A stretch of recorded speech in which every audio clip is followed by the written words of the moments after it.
أعوذ بالله من الشيطان الرجيم.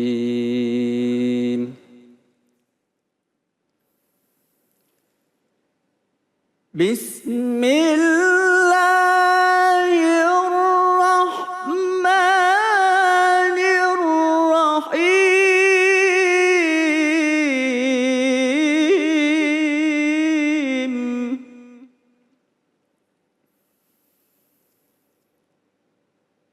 الذين ينفقون في السراء والضراء والكاظمين الغيظ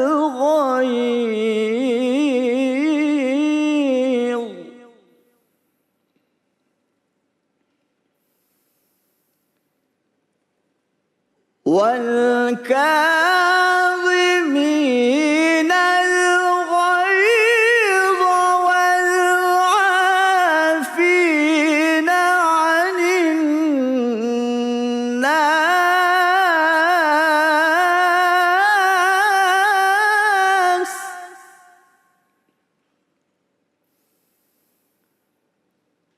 والله يحب المحسنين.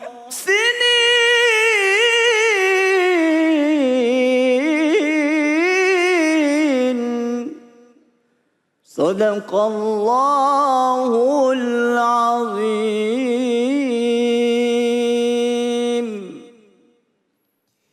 Bismillahirrahmanirrahim. Allahumma salli ala sayyidina Muhammad wa ala ali sayyidina Muhammad. Assalamualaikum warahmatullahi wabarakatuh. Masya Allah, alhamdulillahirrahmanirrahim. Kembali lagi bersama saya Ali Zainal di Cahaya Hati Indonesia. Gimana nih kabarnya pemirsa di rumah nih? Mudah-mudahan semuanya dalam keadaan sehat dan semangat hari ini ya. Insya Allah banyak ilmu yang akan kita dapatkan pada kesempatan kali ini. Dan ada beberapa tema yang akan kita angkat pada kesempatan kali ini.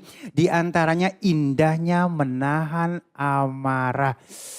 Ini indah apa susah pastinya ya. Dan selanjutnya hewan peliharaan sebagai teman. Wah cakep nih ya. Jangan rendahkan orang lain. Dan insya Allah nanti kita bertemu dengan guru-guru kita yang dimuliakan Allah Subhanahu Wa Taala. Ada bersama kita nanti Kiai Haji Fikri Haikal MZ, Ustadz Fahmi Salim. Dan tentu saja ngaji yuk bersama Ustadz Syam. Siapin Al-Qur'annya dari sekarang ya. Dan langsung aja kita akan membahas tema kita yang pertama yaitu indahnya menahan amarah bersama guru kita Al-Ustadz Kiai Haji Fikri Haikal MZ. Assalamualaikum Kiai. Waalaikumsalam warahmatullahi wabarakatuh. Di sini kalimatnya indahnya menahan amarah. Sementara kita tahu amarah ini bukan hal yang indah atau gampang buat ditahan gitu guru ya. Kadang-kadang udah kalau marah-marah aja daripada diempetin di hati katanya. Ntar jadi pusing, jadi penyakit. Nah sebenarnya nih Kiai, kayak gimana sih kita mendapatkan keindahan pada saat kita menahan amarah kita? Silakan guru. Assalamualaikum warahmatullahi wabarakatuh. Waalaikumsalam warahmatullahi wabarakatuh. Alhamdulillahi rabbil alamin. Wassalatu wassalamu ala asrafil anbiya wal mursalin. Sayyidina wa maulana Muhammadin wa ala alihi wa sahbihi ajma'in amma ba'du. Yang mulia para ulama, para kiai, para habaib, para asatiz dan asatizah, saudara-saudara para pemirsa yang saya cintai. Satu hari ketika baginda Nabi berkumpul dengan para sahabat, beliau bertanya kepada para sahabat, saudara-saudara, tahu enggak siapa itu orang yang perkasa? Sahabat ada yang menjawab, ya Rasul, orang yang perkasa itu yang bentuk badannya bagus. Perutnya, anak sekarang bilang suspek apa tuh apa? Sispek. Yang ototnya bermunculan dari segala penjuru tubuhnya. Wah. Nabi senyum, kemudian beliau berkata, saudara-saudara, bukan itu yang dinamakan perkasa. Terus apa ya Rasul? Yang dinamakan perkasa itu seseorang apabila ia mampu menahan dan mengendalikan emosinya. Allahu Akbar. Menahan dan mengendalikan marahnya, itulah orang perkasa. Orang perkasa itu bukan orang yang jago berantem. Bukan yang bentuk badannya paling bagus, yang kungfunya Yahud, yang silatnya oke. Tapi orang yang perkasa adalah, kata baginda Nabi, orang yang mampu menahan dan mengendalikan kemarahannya. Bapak Ibu, saudara-saudara kaum muslimin yang saya cintai, marah adalah sifat manusiawi. Semua orang pernah marah, siapapun itu. Karenanya sifat manusiawi. Profesor Dr. Quraisy Shihab mengatakan, kalau toh harus mengekspresikan sikap marah, maka jangan terlihat dalam air muka. Nahan marah itu jangan sampai terlihat air muka kita kalau kita sedang menahan marah. Tahanlah dan kendalikan amarah. Kata Profesor Dr. Quraisy Shihab, jangan sampai terlihat air mukamu kalau kamu sedang marah. Kalau kamu harus terlihat marah dengan ekspresi air muka, tahanlah ucapanmu. Kelihatan orang marah dari muka. Kalau toh harus tergambar dari muka, kata Quraisy Shihab, oke, nggak apa-apa, tapi tahan ucapanmu. Ini kan kadang-kadang mukanya merah, ucapannya nggak terkontrol. Ini yang terjadi. Saudara, perlu saya ingatkan, Islam boleh membalas kejahatan dengan kejahatan. Wa jazaa'u sayyi'atin sayyi'atum misluha. Balaslah kejahatan dengan kejahatan yang setimpal. Kalau memang harus marah, harus membalas, balas yang setimpal. Tapi awas, kadang-kadang kita marah, kepancing emosi, lalu membalas kita lebih banyak. Ini yang menimbulkan akhirnya diri kita jadi zolim. Ini yang gak boleh, melahirkan dendam. Itu penyakit hati tuh. Boleh balas, boleh, tapi balas yang setimpal. Nabi pernah mencontohkan itu.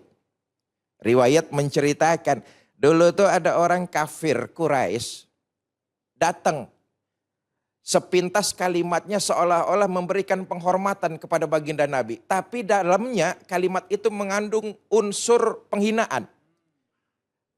Orang tersebut mengatakan kepada baginda Nabi, Assalamu alaika. Sepintas salamu alaika.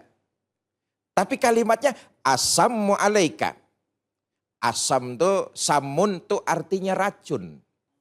Kalau bahasa Indonesianya itu mengandung sumpah serapah. Bahasa yang gampang, mampus, kira-kira begitulah.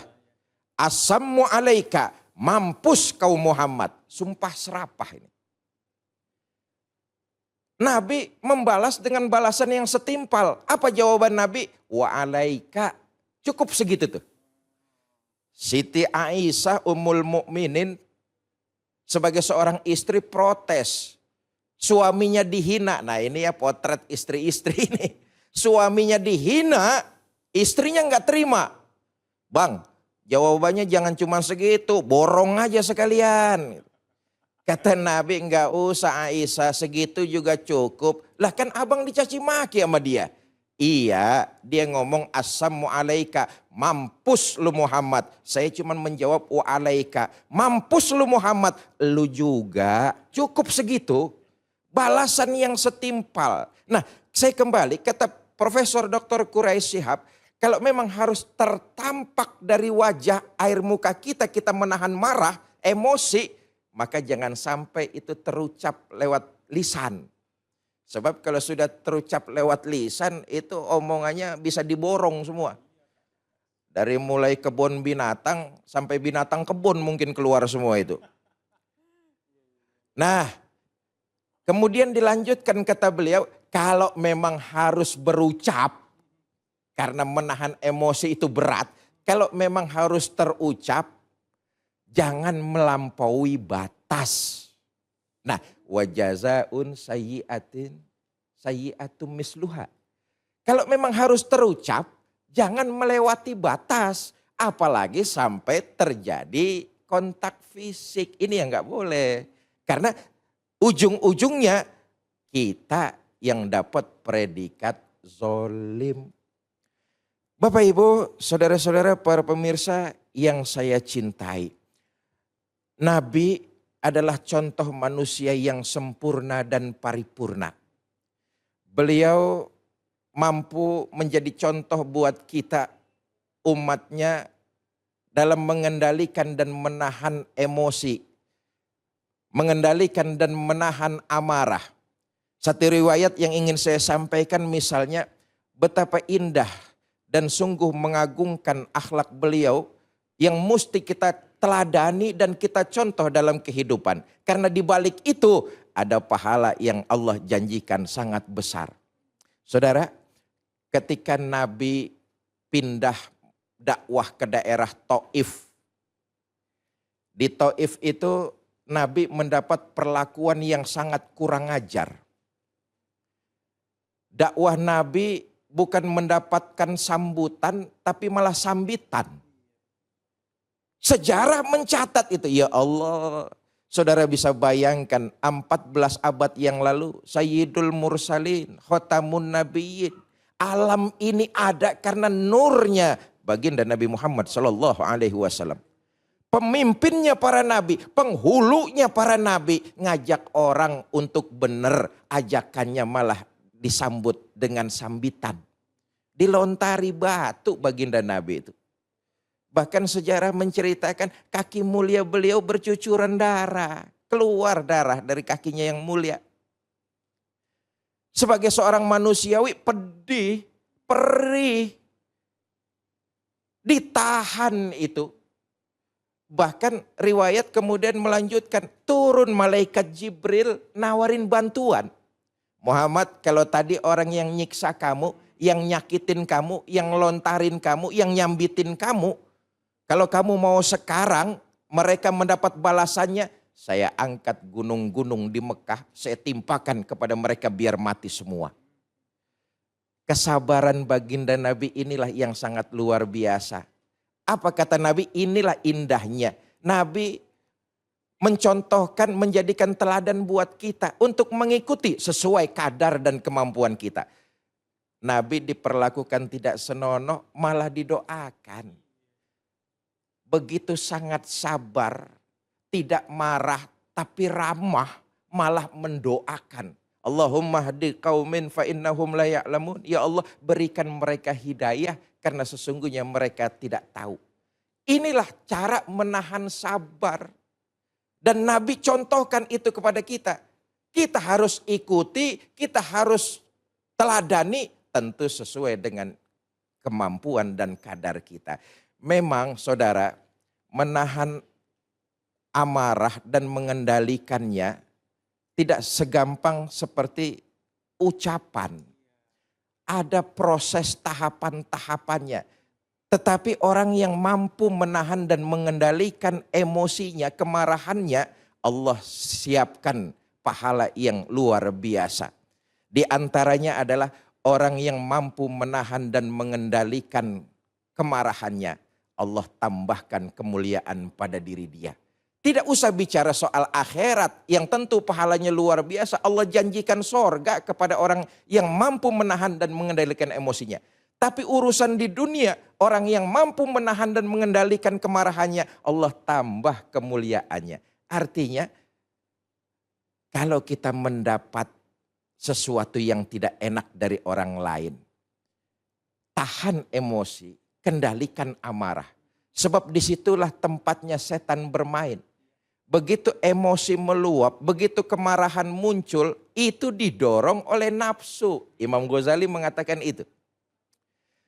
Sebagian kita mengatakan bahwa untuk menunjukkan ketegasan, untuk menunjukkan ketegasan, kemudian kemampuan, maka diperlukan ekspresi kemarahan.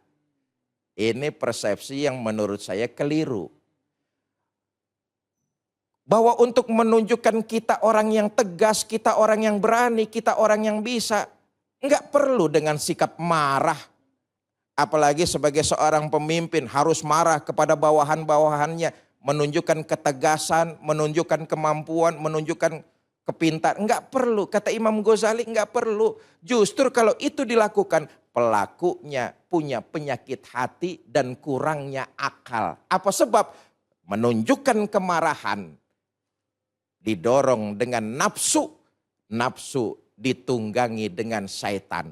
Nanti kemudian akhirnya akan merembet kemana-mana. Pada akhirnya predikat yang menjadi orang zolim bukan orang lain, tapi diri kita sendiri. Nauzubillah, summa nauzubillah. Oh, Masya Allah, Masya Allah. Ya udah mulai termotivasi bagaimana caranya kita untuk menahan amarah kita ya. Masya Allah ya. Dan guruku mohon izin, ini ada pertanyaan dari @YJD Kurniawan. Benar nggak sih kalau kita marah itu tidak boleh dari 3 hari? Oh ya, marahan ya. Misalnya marahan sama si fulan atau si fulan itu nggak boleh lebih dari 3 hari. Benar nggak tuh guru? Benar. Marah itu jangan sampai lebih dari 3 hari. Terlepas dari siapa yang salah, siapa yang benar. Tadi saya katakan keutamaannya jauh adalah lebih mulia memberi maaf. Kalau memang pada posisi kita yang benar, setelah 3 hari tidak ada islah, maka hendaknya kita datang dan meminta maaf kepada orang tersebut. Itu mulia di atas mulia. Mengikuti anjuran Nabi, kalau marah jangan sampai 3 hari lebih. Dia sudah datang. Kemudian yang kedua, dia langsung yang meminta maaf. Walaupun mungkin kesalahan bukan datang dari diri dia. Ini sudah mulia, ditambah nilai kemuliaannya. Dan di akhirat kata baginda Nabi, itu dibangunkan satu bangunan oleh Allah di surga. Jadi betul adanya, karena itu tidak usahlah kita mencari siapa yang salah, siapa yang benar. Lagi-lagi sifat egois, sifat kesombongan itu setan masuk lewat nafsu.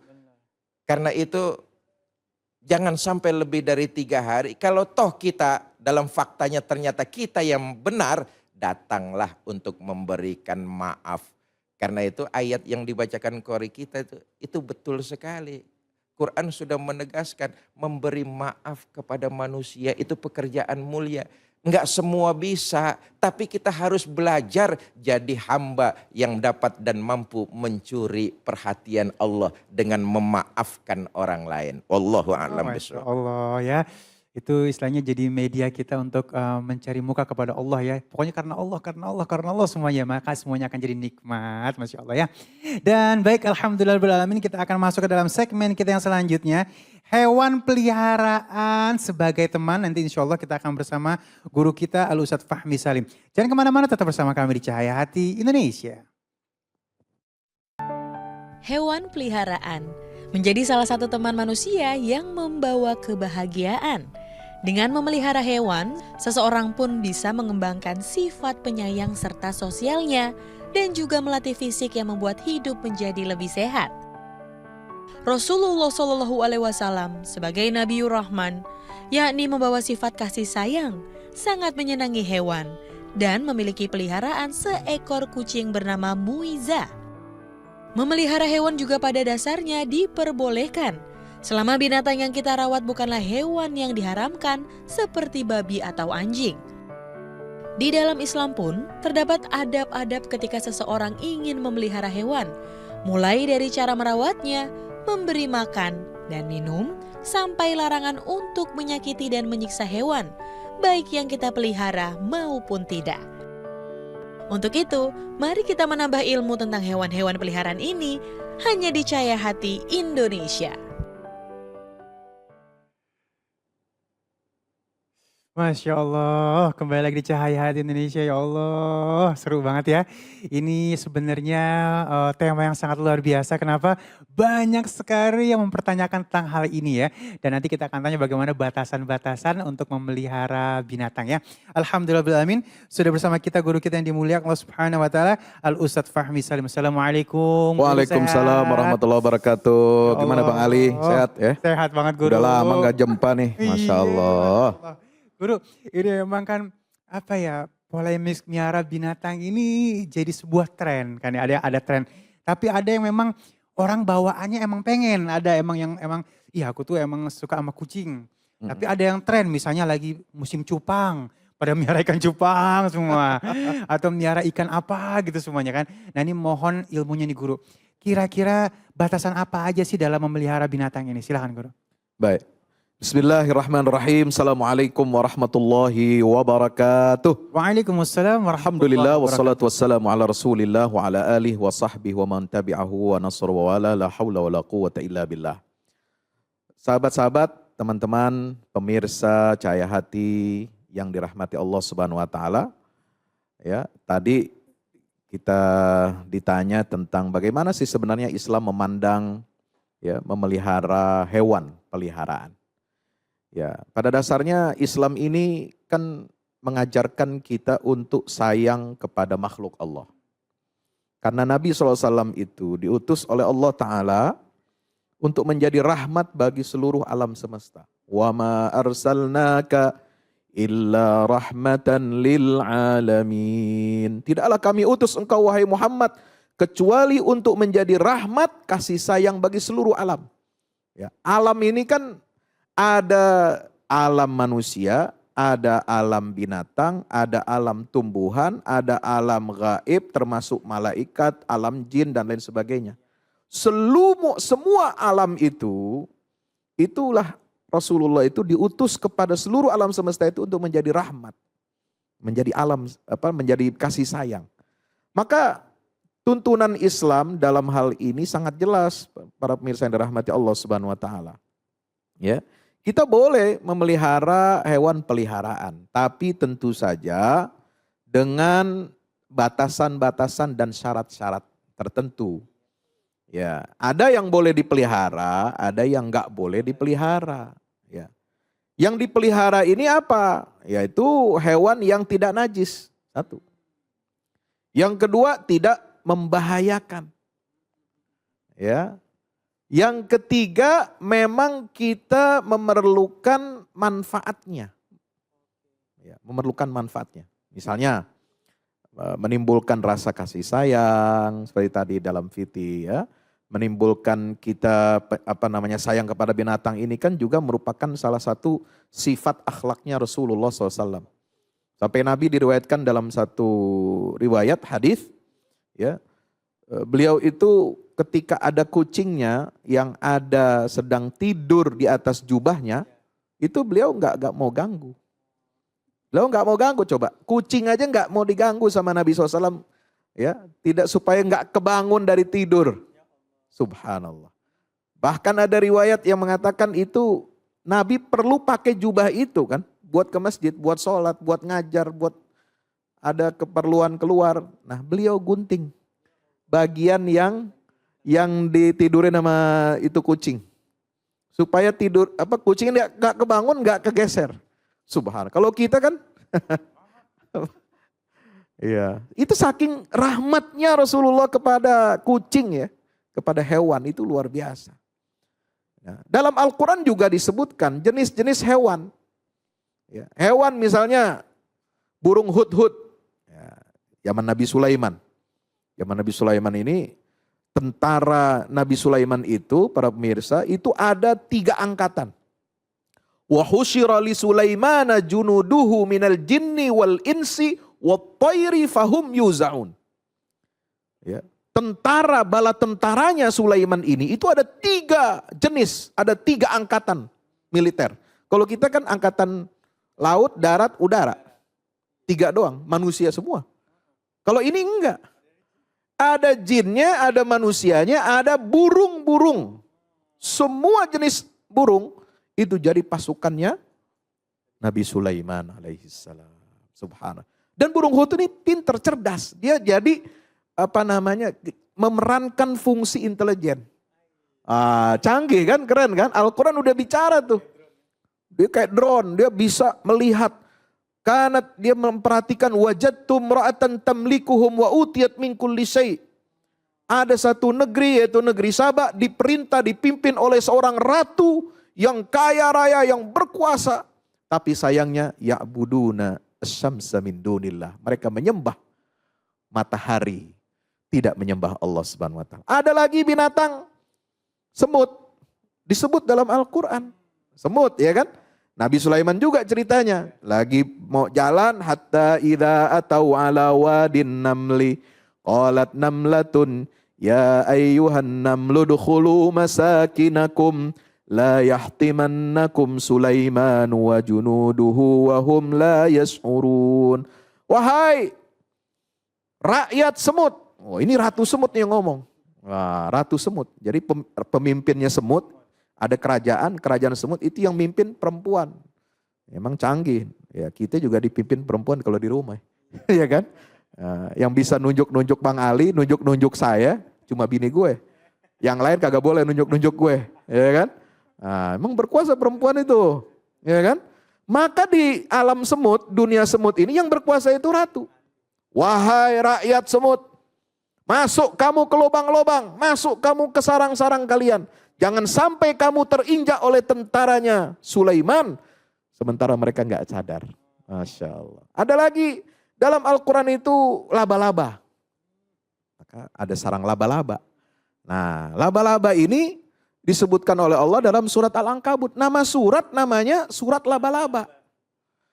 Ya, matsalul ladzina ittakhadhu min dunillahi awliya'a kamatsalil ankabut ittakhadhat baitan wa inna awhanal buyuti labaitul ankabut. Laba-laba.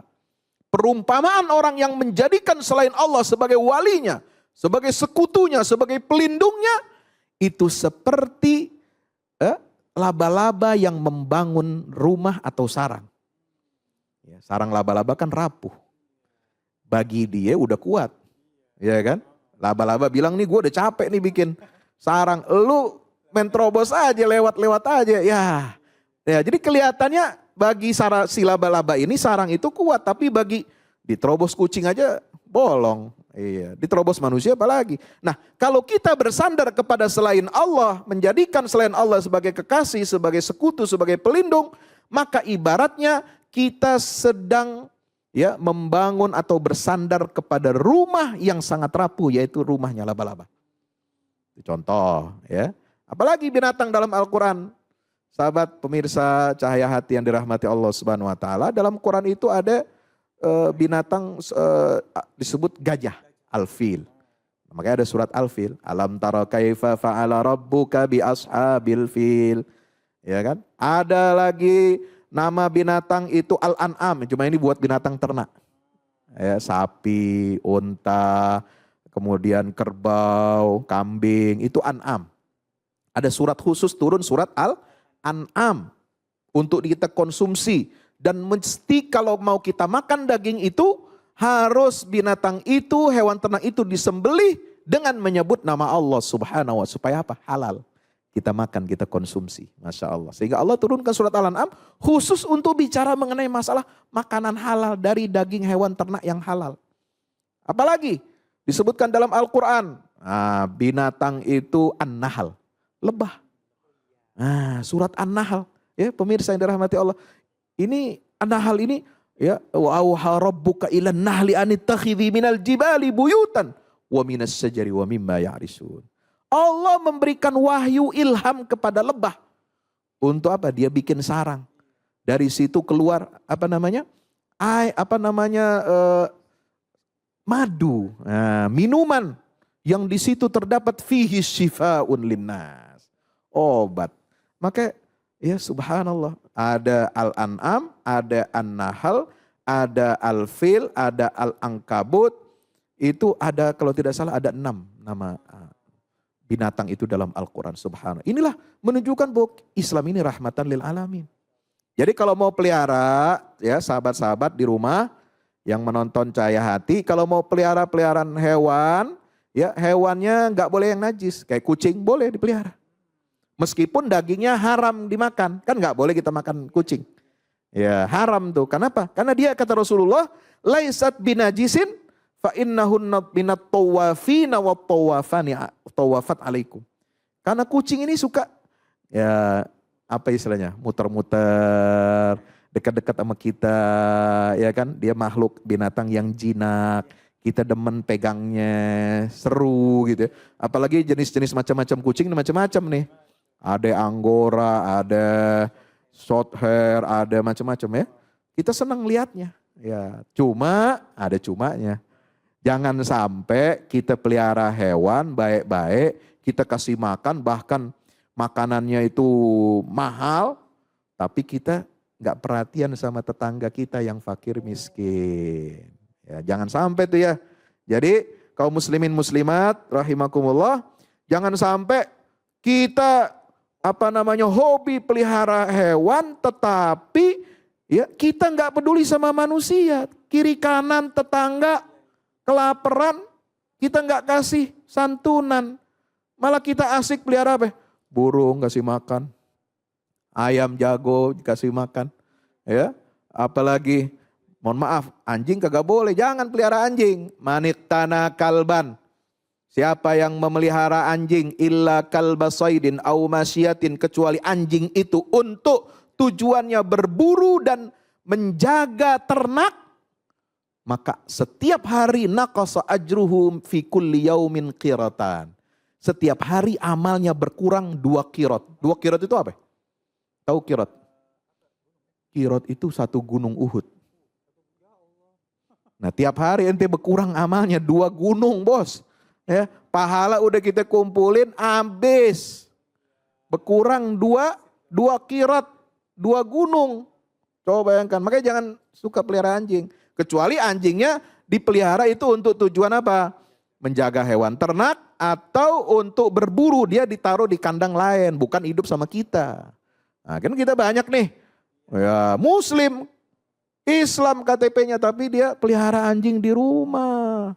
Udah kayak kucing. Nah itu gak boleh sahabat-sahabat rahmati Allah Ta'ala, haram hukumnya. Demikian, Allah alam bisawab. Aduh ya Allah, 2 kirot itu 2 gunung. Belum tentu sehari kita bisa segunung pahala gitu ya, Masya Allah. Jadi ada akhlaknya ya, tetap ada akhlaknya. Coba bagaimana cara kita memelihara binatang.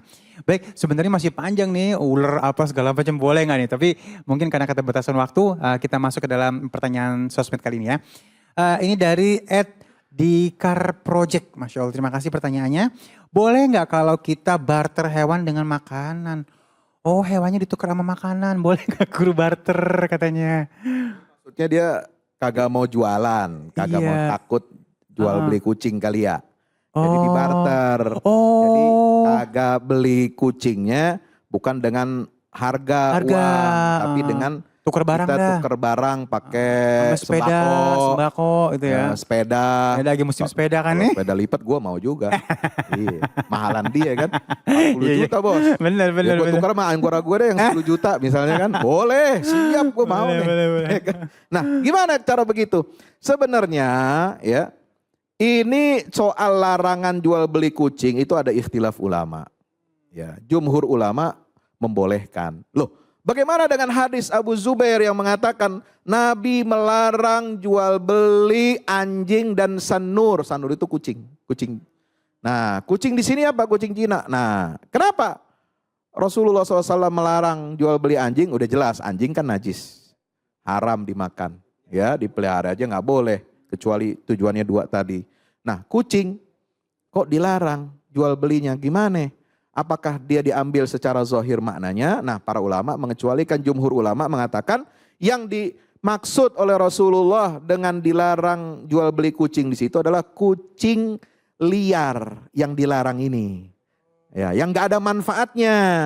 Kalau kucing peliharaan, kucing jinak peliharaan, ya ada manfaatnya buat teman di rumah, buat kita jagain kita punya rumah, dari tikus juga dan sebagainya. Nah itu boleh. Para ulama itu mengatakan begitu, menjelaskan hadis tersebut. Ini dipegang oleh jumhur ulama. Iya, baik, Masya Allah, paham deh akhirnya ya. Baik, Alhamdulillahirrahmanirrahim. Mungkin next kita akan tambah lagi nih ya pembahasan tentang ini. Karena banyak sekali pasti pertanyaan dari pemirsa di rumah. So, insya Allah sesaat lagi kita punya tema nih, jangan rendahkan orang lain ya Allah ya. Nanti kita akan cari tahu bagaimana efek-efeknya apabila kita merendahkan orang lain. Tetap bersama kami di Cahaya Hati Indonesia. Kembali lagi di Cahaya Hati Indonesia, Masya Allah kita masuk ke dalam tema kita, jangan rendahkan orang lain. Baik, insya Allah pembahasan pertama oleh Ustadz Fahmi Salim. Guru, ini jangan rendahkan orang lain. Ini kadang-kadang ada yang sengaja, ada yang gak sengaja. Nah yang sengaja tujuannya apa ya? Kadang-kadang pengen ngerasa lebih hebat dari dia gitu kan. Nah ini efek, impactnya kalau kita merendahkan orang lain ini kan seperti apa Guru? Mungkin mohon ilmunya Guru. Iya, di antara naluri fitrah manusia itu adalah dia suka berbangga-bangga. Berbangga-bangga sehingga Allah turunkan ayat At-Takatsur. Alhaakumut takatsur hatta zurtumul maqabir. Ya, kita ini suka berbangga-bangga, ya, bangga dengan anak, bangga dengan keluarga, bangga dengan keturunan, bangga dengan jabatan, kekuasaan, ya. Tetapi Allah Subhanahu wa taala mengajarkan kepada kita agar kita ini memiliki sifat tawadhu di hadapan orang lain. Karena pada dasarnya manusia ini semua diciptakan sama, dari jenis barang yang sama, dari air mani yang hina. Alam yakun nutfatan min maniyyin yumna thumma kana 'alaqatan fa khalaqa fasawwa. Bukankah dulu manusia itu ya adalah berupa nutfah dari mani yang terpancar. Ya, mani itu mimma immahin, air yang hina. Jadi kita kalau sama-sama dari barang yang kita pandang hina, yang kita pandang remeh, ya kita jangan mengunggulkan diri kita di atas orang seolah-olah kita ini lebih hebat. Gak boleh ada menganggap misalnya, ya biasanya orang ini di dunia ini kalau kita lihat, suka meninggikan derajat dirinya itu karena apa? Karena ras, karena etnis. Merasa dia lebih. Ada ras, mohon maaf, kulit putih. Lebih hebat daripada, merasa dirinya lebih hebat dari yang lain. Yang berwarna. Makanya Rasulullah SAW mengatakan apa? La fadla li arabiyyin ala ajamiyin illa bittaqwa. Wala fadla li ajamiyin ala arabiyyin illa bittaqwa. Ya, tidak ada yang lebih hebat, ya, bagi orang ajam atas orang Arab atau sebaliknya orang Arab atas orang ajam, kecuali itu dengan ukuran ketakwaan kita kepada Allah Subhanahu. Kenapa? Karena kita semua ini dari tanah. Adam terbuat dari tanah dan kita semua berasal dari Adam, maka kita juga berasal dari tanah. Ini kan tiap hari kita injak, Mas. Ya. Kita makan dari tumbuh-tumbuhan, dari biji-bijian, dari hewan. Ya, protein nabati, protein hewan, ini kan semua dari tanah. Ya, dia makannya dari tanah semua. Ini yang kita injak, itu bahan baku kita. Apa yang mau dibanggain? Makanya kita diperintahkan oleh Allah apa? Wasjud waqtarib. Sujudlah kamu dan mendekatlah kepada Allah. Sujud kemana? Ke tanah. Menghadap Allah tapi kita sujudnya ke tanah. Mengajarkan apa? Mengajarkan supaya kita ini rendah hati, tawadhu. Man tawadhu'a lillahi rafa'ah. Siapa orang yang tawadhu karena Allah, rendah hati, maka Allah akan angkat derajatnya. Jadi jangan sombong. Meskipun kita punya ilmu kita tinggi, jabatan kita tinggi, kedudukan sosial kita tinggi, tapi kita nggak boleh merendahkan orang lain. Ya. Ya Masya Allah ya, memang kadang-kadang merendahkan orang lain dengan niatkan menaikkan diri sendiri. Dan kadang-kadang juga pura-pura gak merendahin orang lain, padahal merendahin orang lain dengan ngasih contoh hal-hal yang akhirnya tanpa sengaja merendahin orang lain. Yeah. Banyak banget trik-triknya nih untuk merendahkan orang lain. Nah Kiai mungkin boleh menambahkan Kiai, ini tanpa sadar dan sadar pada saat kita merendahkan orang lain, ini ada impact gak sih Guru? Para pemirsa yang saya cintai, hidup ini semua pasti ada waktunya. Muda ada waktunya tua. Berharta ada waktunya tidak punya. Bukankah hidup ini seperti roda pedati? Berkuasa pun ada waktunya. Kalau kita paham segala sesuatu itu ada saatnya, tentu tidak ada lagi kita bisa mengikis kesombongan yang ada dalam diri kita. Berbangga-bangga yang tadi disampaikan oleh Kiai Fahmi, itu bisa kita tekan. Karena memang fitrah itu sudah ada, tapi penekanan jangan sampai keluar. Sebab begitu sifat itu keluar, sifat sombong itu keluar, merendahkan orang lain, ini jatuhnya jadi sebuah penyakit hati. Kalau kita menyadari bahwa semua pasti akan ada batasnya, ada waktunya, apa yang mau kita sombongin. Kita ngerasa kita sekarang ini gagah, muda, tampan, iya kita masih muda. Ada waktunya umur panjang sampai kepada usia tua, sudah nggak ada yang tertarik.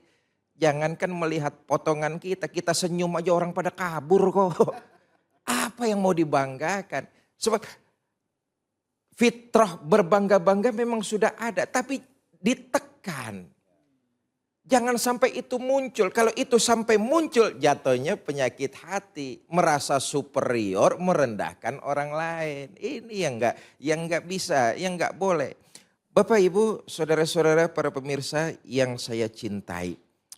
Karena itu salah satu di antara menyombongkan diri dengan merendahkan orang lain, termasuk bagian dari menyombongkan diri itu, dia merasa dirinya hebat, kemudian lupa kewajibannya kepada Allah berupa syukur. Orang yang lupa syukur, inilah hakikatnya orang yang sombong. Ini duit gara-gara gua yang cari sendiri ini. Ini kufur nikmat. Inilah orang yang sombong. Ngerasa usahanya yang menyebabkan dirinya berhasil karena usahanya tanpa campur tangan dari Allah. Ini hakikatnya orang yang sombong. Bukan cuma sombong kita sesama manusia aja Allah benci. Ini masuknya sombong kepada Allah.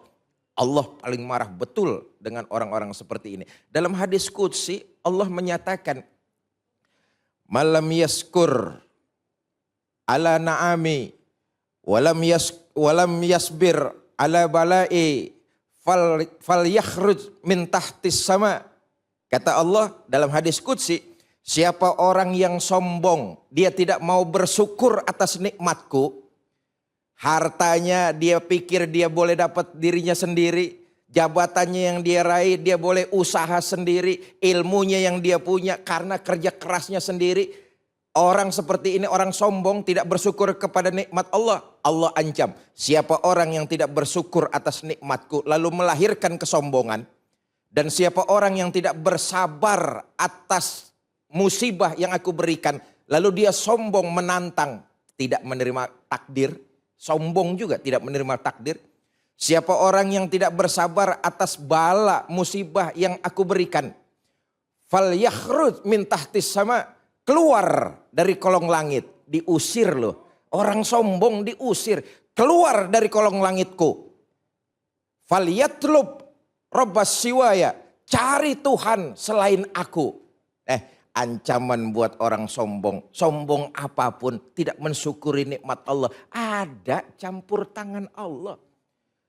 Orang yang sombong disuruh keluar dari kolong langit. Kalau udah diusir dari kolong langit, mau ke kolong mana kita ngetem. Karena itu ancamannya luar biasa. Apalagi sampai merendahkan. Saudara, kita ini jelas terlahir berbeda. Justru perbedaan kita ini saling menguatkan, saling melengkapi. Kita lahir berbeda, bukan kita yang minta. Justru ini ayat Allah, tanda kebesaran Allah.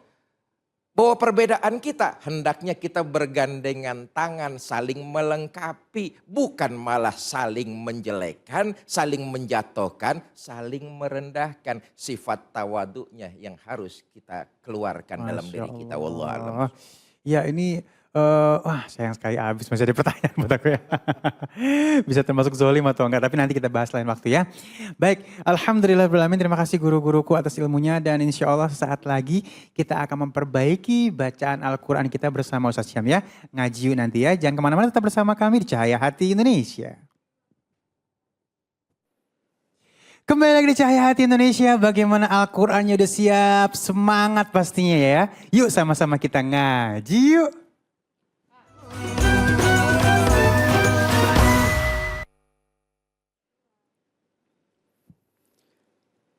أعوذ بالله من الشيطان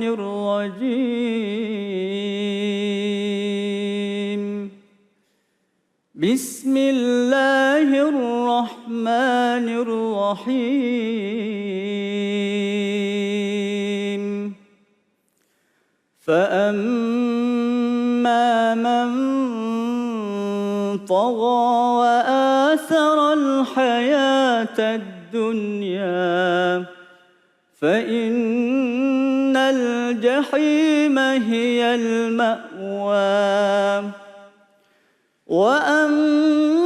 وأما من خاف مقام ربه ونهى النفس عن الهوى فإن الجنة هي المأوى يسألونك عن الساعة أيان مرساها فيما أنت من ذكراها إلى ربك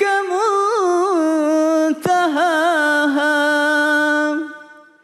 إنما أنت منذر من يخشاها كأنهم يوم يرونها لم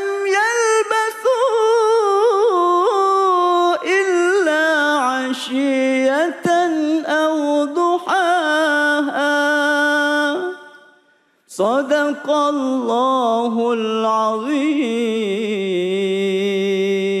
العظيم اللهم ارحمنا بالقرآن اللهم اجعلنا من أهل القرآن وأهل سنة نبيك محمد صلى الله عليه وسلم اللهم ذكرنا منه ما نسينا وعلمنا منه ما جهلنا وارزقنا تلاوته آناء الليل وأطراف النهار.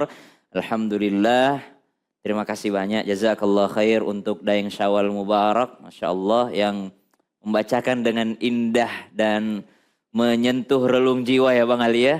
Ya Masya Allah. Banget, Masya Bang Ali Allah. nggak mau nanya gitu, gimana tipsnya Aduh. suaranya bisa begitu? Itu nadanya kayak apa ya, kayak nada sedih gitu tapi dalam banget ya. Ya Allah, jadi Allah, bercampur baur soalnya di sini membicarakan juga tentang neraka jahim, Tuh kan, tapi pas juga banget. membicarakan tentang jannah, tentang orang-orang yang kembali kepada Allah Subhanahu wa taala, ila rabbika muntahaha, dan dibacakan dengan begitu indah dari Daeng Syawal Mubarak. Jadi tipsnya mungkin buat teman-teman gimana? Ustadz Syawal, Bisa supaya bagus. suaranya bersih. Harus sering latihan. Sering latihan ya. Namanya di waktu subuh. Waktu Oh. subuh, pas lagi Pas sempit-sempitnya lagi tuh. serak-seraknya tuh. Lagi Lagi serak-seraknya serak-seraknya, tuh, iya. latihan Iya. ya. Subhanallah, Masya Allah, Tabarakallah.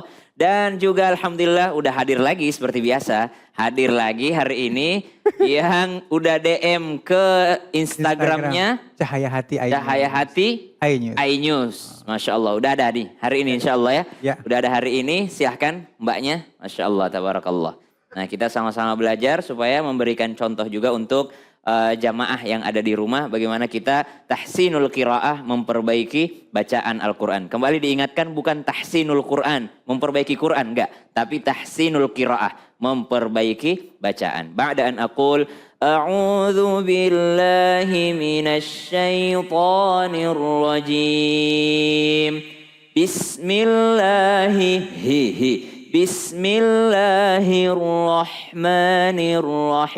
Bismillahirrahmanirrahim.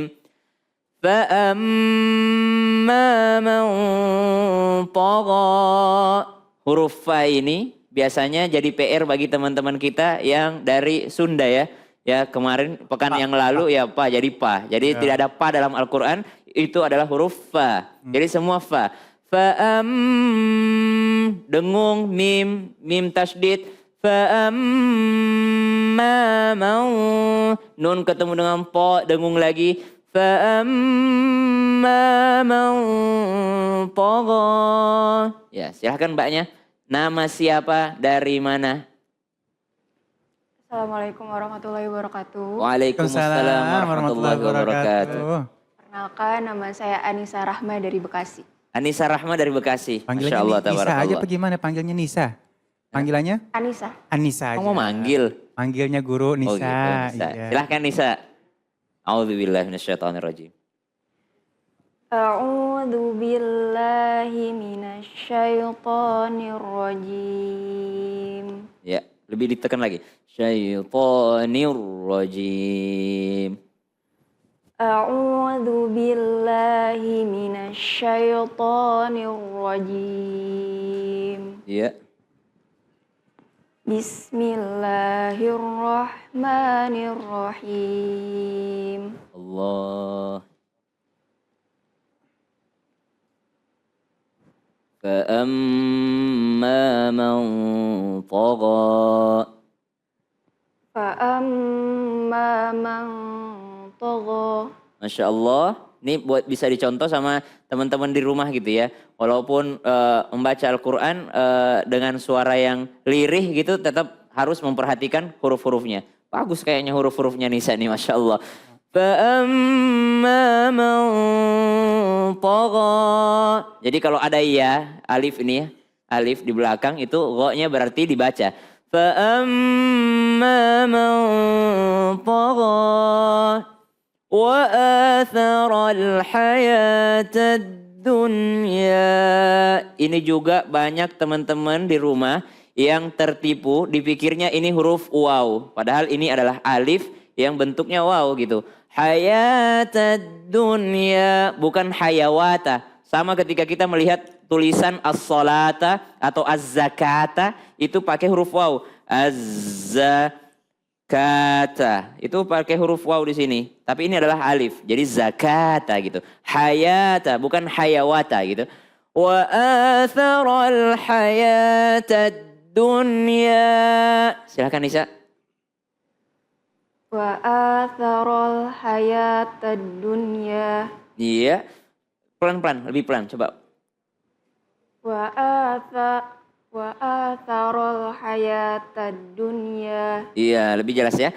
Wa atharal hayatad dunya. Beda antara dal dengan D, Indonesia D. Kalau D itu kita di lidah, ujung lidah bertemu dengan langit-langit, ya kan?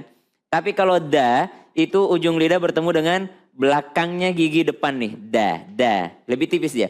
Wa atharal hayatad dunya. Bukan dunya, tapi dunya.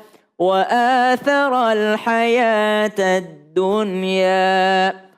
Nun ketemu dengan ya, bila gunnah. Jangan dunya, tapi dunya. فإن الجحيم هي المأوى فإن الجحيم هي المأوى. Silahkan Nisa. Fa'innal jahima hiyal ma'wa. Coba bedain antara ha dan ha. Jahima pakai ha, hiya pakai ha. فإن الجحيم هي المأوى. فإن الجحيم هي المأوى. Ya. وأما من خاف مقام ربه ونهى النفس عن الهوى. Silahkan Bang Ali. Dari fa'innal jahima. Ya kan, lagi nggak siap kan?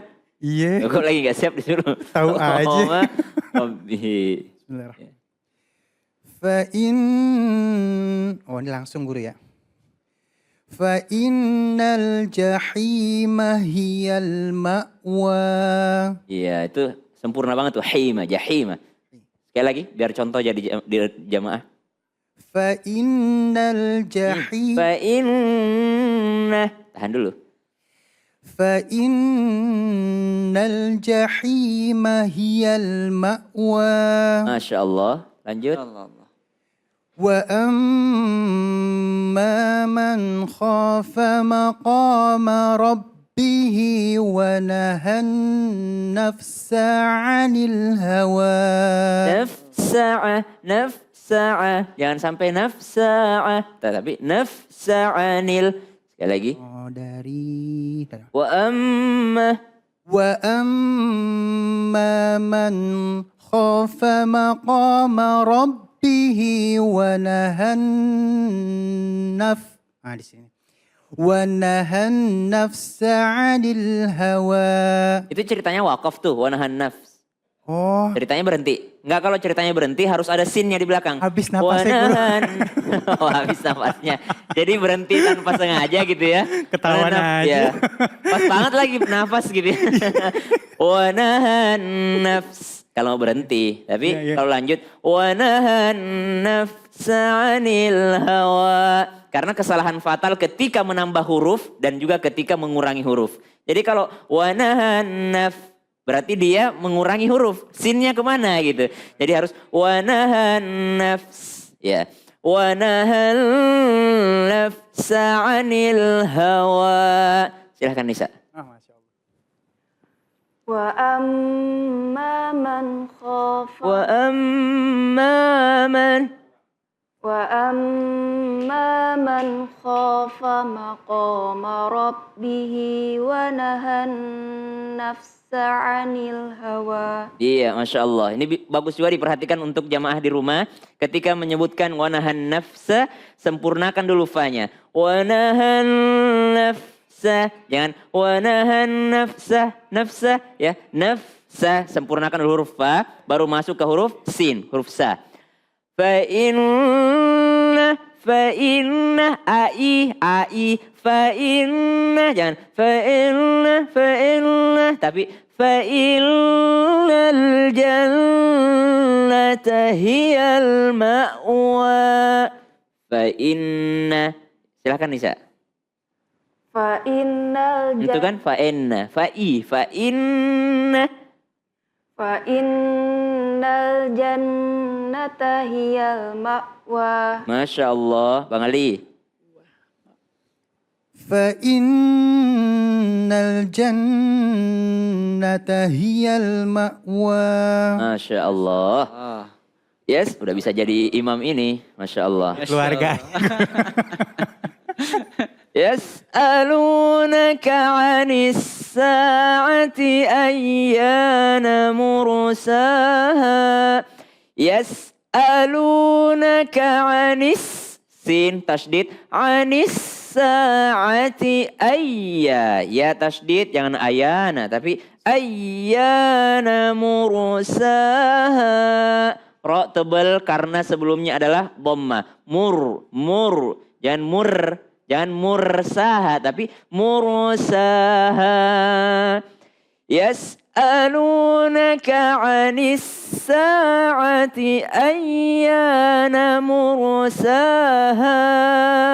Silahkan Nisa. Yas'alunaka anis sa'ati ayyana mursaha. Itu ain kan? Anis sa'ati. Yas'alunaka. Yas'alunaka anis sa'ati ayyana mursaha. Masya Allah. Fima anta min dzikraha.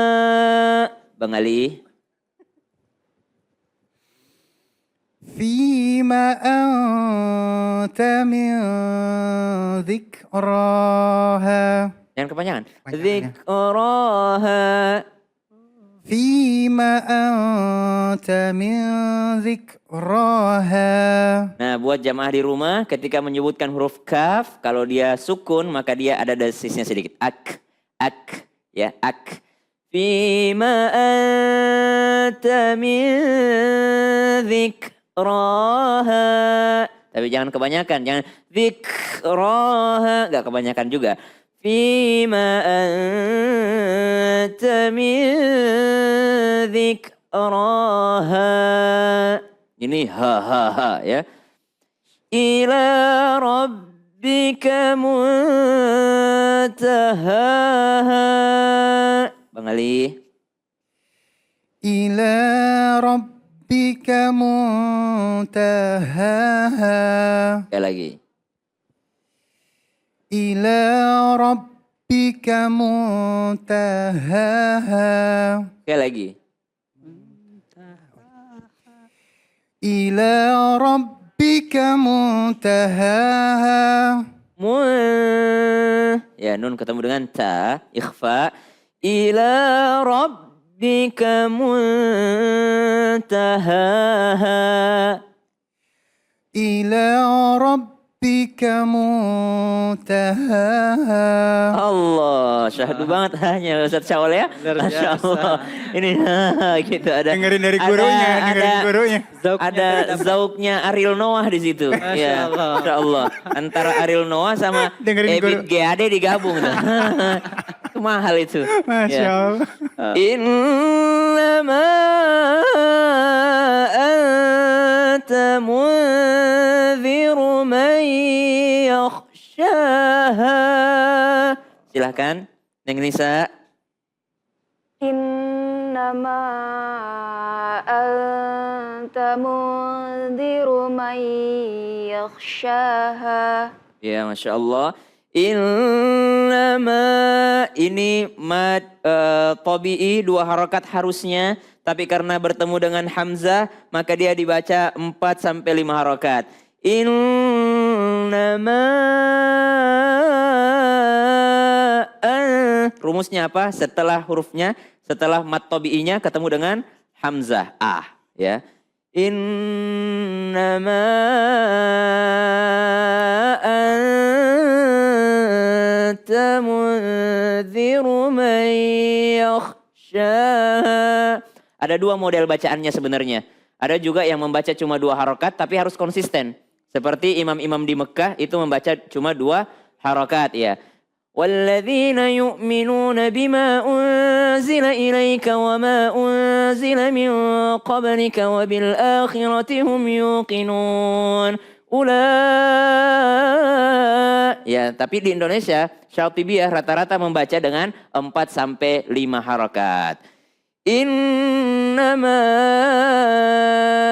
anta munziru man yakhshaha. Bang Ali. Innama. Jangan ditekan Bang Ali, jangan. Nun kan, kalau nun yang tasdid jangan ditekan. Nun dan mim tasdid jangan pakai tekanan, tapi dia tetap berdengung. Ya, kecuali huruf yang lain. Tabbat baru tekan. Innama. Dengung tapi nggak ditekan. Dengung tapi nggak ditekan. Innama anta mundiru man yakhshaha. Iya, Masya Allah, usahakan konsisten dengung-dengungnya. Kalau yang di awal sudah innama anta munziru man yakhshaha. Ya, konsisten. Innama anta munziru man yakhshaha. Coba konsisten. Napasnya nggak nyampe nih guru. Coba nyampe tuh. Tadi lebih panjang malah Bang Alinya. Salah lagi tuh kan. Innama anta munziru man yakhshaha.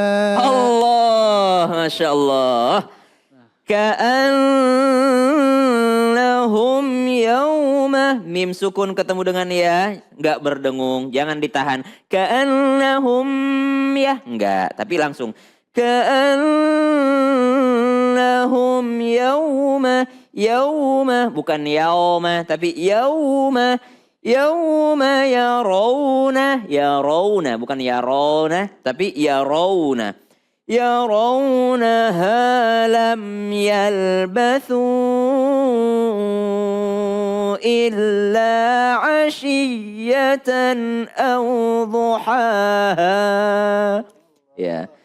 Ka'annahum yawma yarawnaha lam mim ketemu dengan ya, jangan berdengung. Lam yalbathu tha. Ini jamaah di rumah, kalau titik 3 begini itu tha, ya. Tapi kalau seperti sin begini, maka dia adalah sya.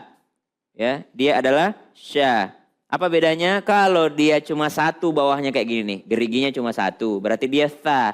Tapi kalau dia berlapis-lapis di bawahnya geriginya kayak gini, maka dia adalah sya. Bedakan ya. Lam yalbathu illa ashi, ini sya. Ashiyatan aw duhaha.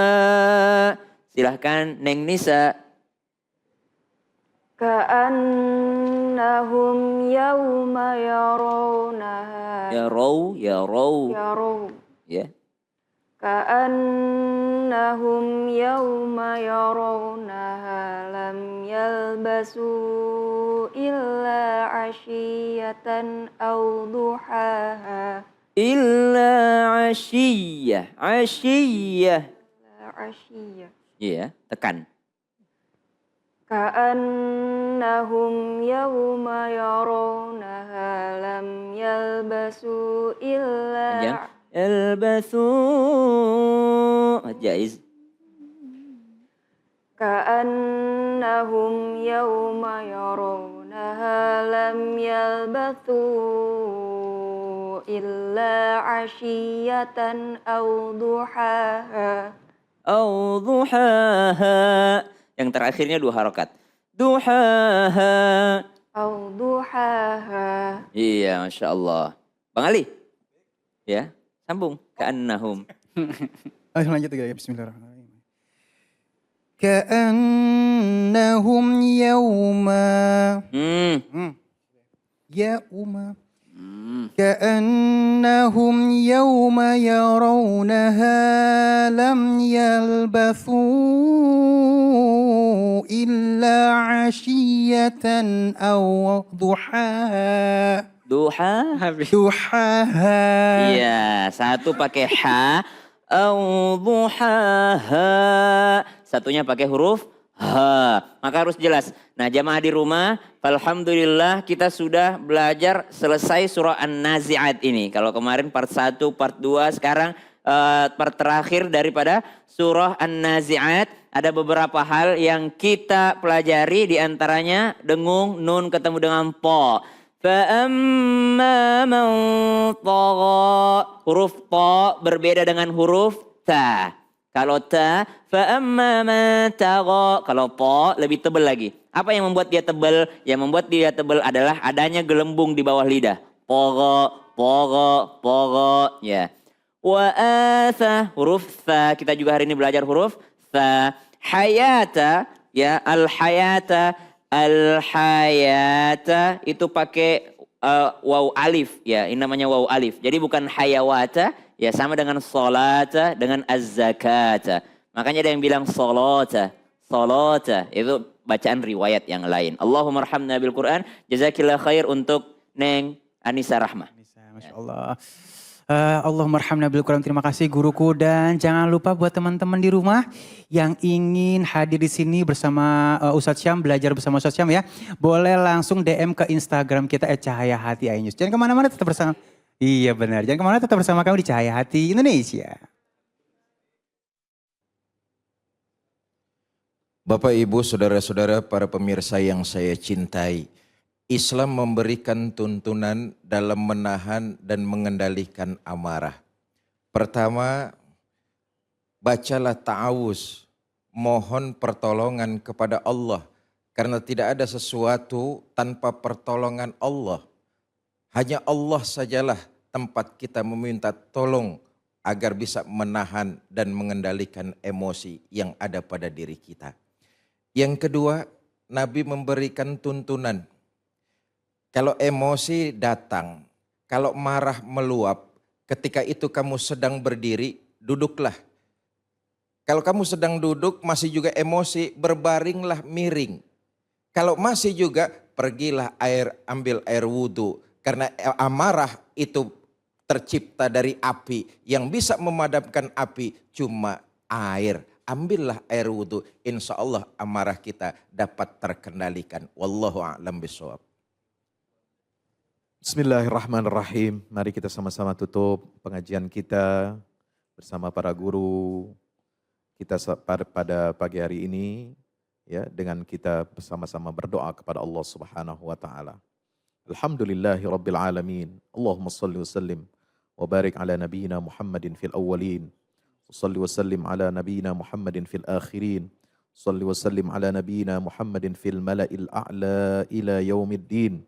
Shalli wa sallim ala sayyidina Muhammadin hatta tarithal arda wa man 'alaiha wa anta khairul warithin. Ya Allah, ya Tuhan kami, ampunilah dosa-dosa kami ya Allah.